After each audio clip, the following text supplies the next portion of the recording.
नमस्कार, राधे राधे, हर हर महादेव। मैं आपका आचार्य देव। आज इस वीडियो पे बात करेंगे मुक्ति के कारक को, मुक्ति का पथ प्रदर्शित करने वाले जो केतु महाराज हैं।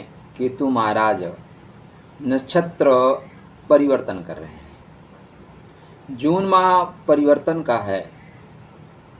शनि वक्री हो रहे हैं, गुरु नक्षत्र परिवर्तन कर रहे हैं, केतु महाराज नक्षत्र परिवर्तन कर रहे हैं। तो परिवर्तन का समय है।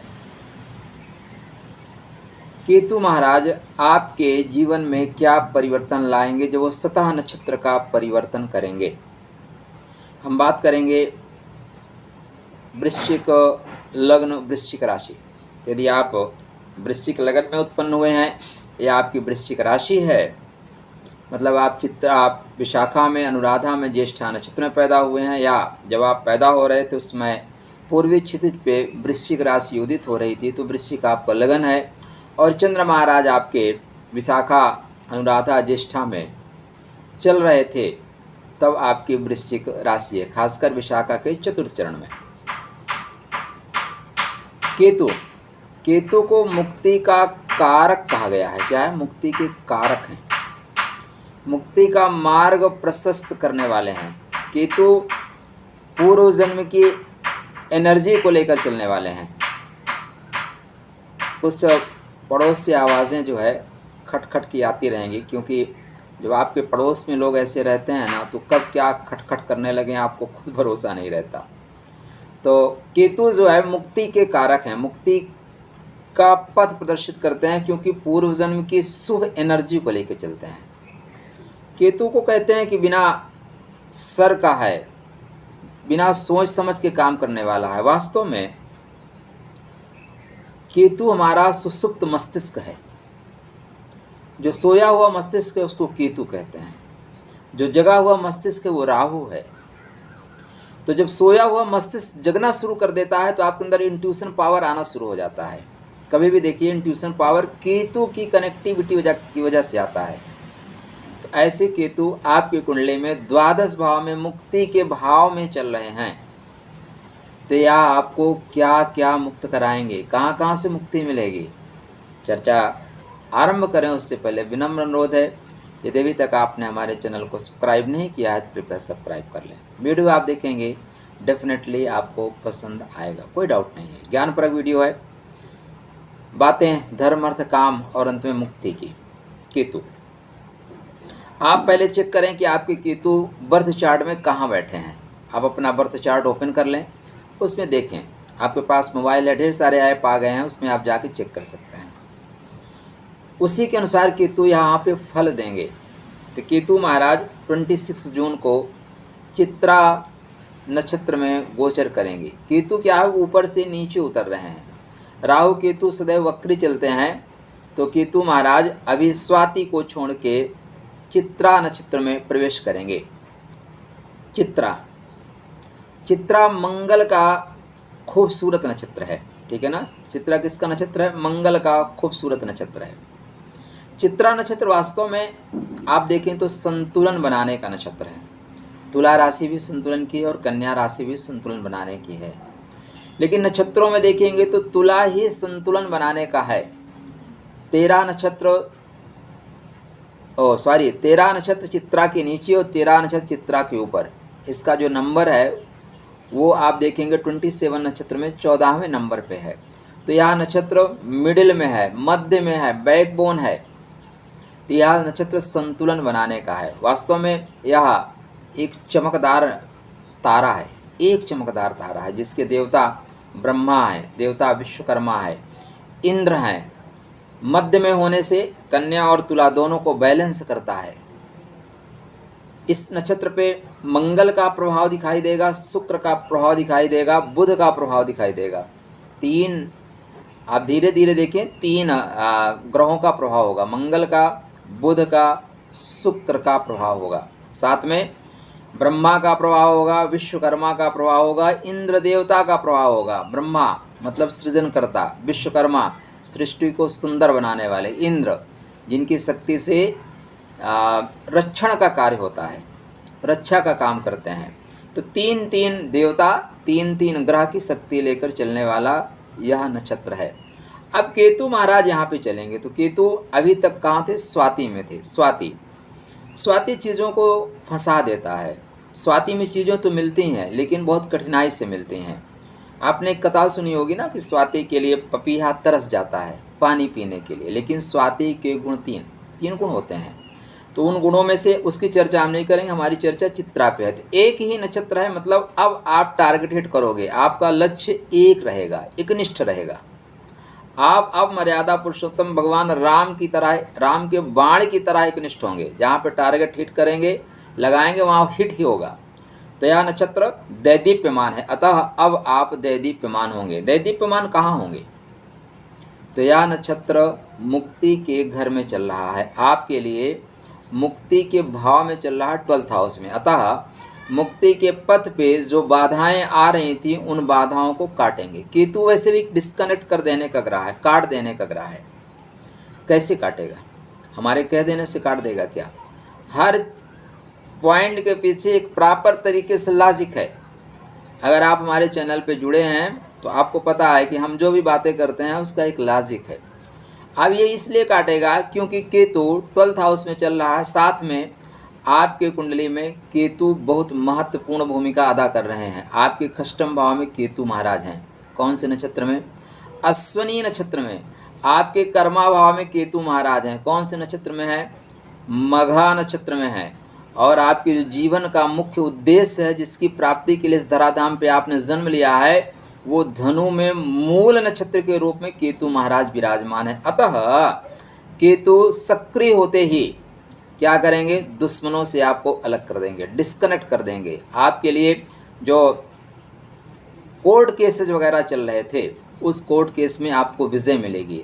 आपके ऊपर नौकरी में जो आक्षेप लग रहे थे, नौकरी संबंधित जो परेशानी आ रही थी, उस परेशानी को दूर करेंगे और आपके मूल चीज़ों को जोड़ेंगे। आप मूल चीज़ों से भटक रहे थे, अतः केतु महाराज मूल चीज़ों को जोड़ेंगे। कैसे जोड़ेंगे? क्योंकि केतु अभी मंगल के चित्रा नक्षत्र में आएंगे। आप कनिष्ठ लेवल में काम करते हैं, आप मान लीजिए 3rd ग्रेड या 4th ग्रेड में कर्मचारी हैं, आपको भेज दिया गया किसी बड़े अपने सीनियर अधिकारी के घर में, जाओ भाई। तो वहाँ जाके क्या करोगे? आप जाके बैठोगे क्या? जाके साफ़ सफाई करोगे भाई, जाके वहाँ की परेशानियों को ठीक करोगे, पर्दों को ठीक करोगे, खिड़की टूटी है तो उसको बनवाओगे। ठीक, ये सारी चीज़ें आपको करना ही होगा, अंडरस्टूड है। तो केतु महाराज 12th हाउस में बैठ के ये सारी क्रियाएं करेंगे। अब ऐसे केतु महाराज जब चित्रा नक्षत्र में प्रवेश करेंगे, तो चित्रा नक्षत्र थोड़ा सा तामसिक नक्षत्र है। नक्षत्र क्या है? तामसिक है। यद्यपि इसको संतुलन बनाने वाला नक्षत्र कहते हैं, लेकिन यह तामसिक नक्षत्र तो है। इसके तत्व तो अग्नि हैं, गण राक्षस हैं। तो अग्नि तत्व होने से जला देगा, नष्ट कर देगा, राक्षस गण होने से ये रक्षा करना शुरू करेगा। एक खास बात इस नक्षत्र के साथ है, वो है इसकी शक्ति। आध्यात्म की गहराई में उतर जाना या आध्यात्म की गहराई में उतार देना इस नक्षत्र की खास बात होती है। इस नक्षत्र की जो शक्ति है ना, उसका नाम है पुण्य छायनी शक्ति। और ये नक्षत्र आपके जैसे कन्या राशि में आएगा, ये इसके 3rd 4th चरण आएंगे, 1st 2nd चरण आएंगे, तो वहाँ पे भी एक शक्ति मिलेगी जिसका नाम है छायनी शक्ति। तो आप छा जाएंगे। यहाँ पे पॉइंट नोट करिएगा, यह नक्षत्र पुण्य छायनी शक्ति में चल रहा है। अतः पूर्व जन्म की जो संचित एनर्जी है, पूर्व जन्म का जो संचित पुण्य है, वो अब उदित होने के लिए आगे बढ़ रहा है। और 1 जुलाई 2023 से आपके मंगल महाराज भी अश्लेषा नक्षत्र का परित्याग करके मघा नक्षत्र में प्रवेश करेंगे। तो पॉइंट नोट करिए, यहाँ पे केतु और मंगल दोनों आपस में नक्षत्र एक्सचेंज कर रहे हैं। आपने ज़्यादातर ज्योतिष में राशि एक्सचेंज की बात की सुनी होगी, लेकिन वास्तव में अगर नक्षत्र कोई ग्रह एक्सचेंज करता है तो प्रबल राजयोग बनता है। यह एक प्रबल राजयोग है, क्योंकि केतु और मंगल दोनों नक्षत्र एक्सचेंज कर रहे हैं। केतु मंगल के नक्षत्र में और मंगल केतु के नक्षत्र में, तो श्रेष्ठ योग है। कैसे लाभ उठाएं इसका? देखिए, जीवन में अगर लाभ उठाना आप जानते हैं, तब तो जीवन में कुछ कर पाओगे। अगर लाभ उठाने की विधि आपको पता नहीं है ना, जीवन में आप कुछ नहीं कर पाओगे। पात्रता अपने अंदर आप निर्मित करिए। संसार में सब कुछ यत्र तत्र सर्वत्र बिखरा हुआ है। अगर आपको ज्ञान प्राप्त करना है तो यहाँ ज्ञान भी प्राप्त करोगे, आप पढ़ के आगे बढ़ोगे। अगर आपकी सिखलाई नहीं है, एक पढ़ा लिखा आदमी क्या करता है, एक पढ़ा लिखा आदमी एरोप्लेन उड़ा सकता है, और वहीं पे एक विशेष स्कूल में पढ़ा हुआ आदमी एरोप्लेन को ही उड़ा देगा, पूरा वो आपका हवाई अड्डा ही उड़ा देगा। उड़ाने का काम वो भी करता है, लेकिन गलत तरीके से। तो आपकी शक्ति को आप सही तरीके से अगर क्रिएट करेंगे तो जीवन में वो सृजनात्मक होगी, और शक्ति का दुरुपयोग करोगे तो विध्वंसात्मक हो जाएगी। अतः यहाँ पे केतु आपके 12th हाउस में, अगर उसकी एनर्जी को आप संभाल पाए तो आप ऋण, रोग, मुकदमाबाजी, परेशानी से मुक्ति प्राप्त कर लेंगे। अगर आप नहीं संभाल पाए तो आप शत्रुओं को मारने के चक्कर में फिर अपने लिए बंधन बना लेंगे, क्योंकि 12th हाउस बंधन का भी है।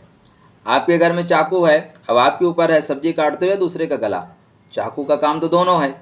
डॉक्टर के हाथ में है तो उसी चाकू से वो क्या करेगा, पेट फाड़ के आपको बचा लेगा। डाकू के हाथ में है तो गला काट देगा।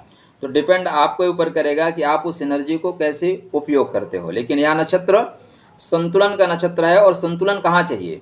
देखिए, अगर आप थोड़े से आध्यात्मिक व्यक्ति हैं तो ये जान लीजिए कि जीवन में सांसारिक पथ की अपेक्षा आध्यात्मिक पथ पे ज़्यादा संघर्ष है। काम, क्रोध, मोद, मद, मोह, लोभ, मत्सर, ये जो षड शत्रु है ना, ये आपको पीछे खींचने के लिए कृत संकल्प हैं। तो मुक्त हो जाना इतना आसान नहीं है, लेकिन यह जो समय है वो मुक्ति के पथ पर बढ़ने के लिए है।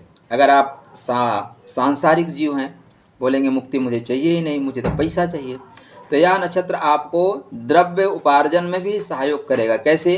क्योंकि इसका जो सेकंड नक्षत्र है जिसका नाम है मघा, मघा नक्षत्र आपके कर्मा भाव में, और थर्ड नक्षत्र इसका मूला, मूला नक्षत्र आपके बैंक में है। तो बैंक में मूल धन की वापसी हो रही है, मूल पैसा आप जोड़ रहे हैं, नौकरी पेशे में आपको लाभ हो रहा है। तो निश्चित रूप से केतु महाराज की गोचरी स्थिति आपको बेहतर परिणाम देती हुई जा रही है। अब डिपेंड आपके ऊपर करता है, वर्षा का मौसम है, आप पानी कितना ग्रहण करते हैं। ओम स्त्राम स्त्रीम स्त्रोम सह केतवे नमः। केतु जो है ध्यान मांगता है। मैंने पहले लाइन में बोला था, केतु आपका सुसुप्ता अवस्था में पड़ा हुआ मस्तिष्क है। इस संसार में जिनको हम महापुरुष कहते हैं ना, उन्होंने अपने दिमाग का कितना उपयोग किया।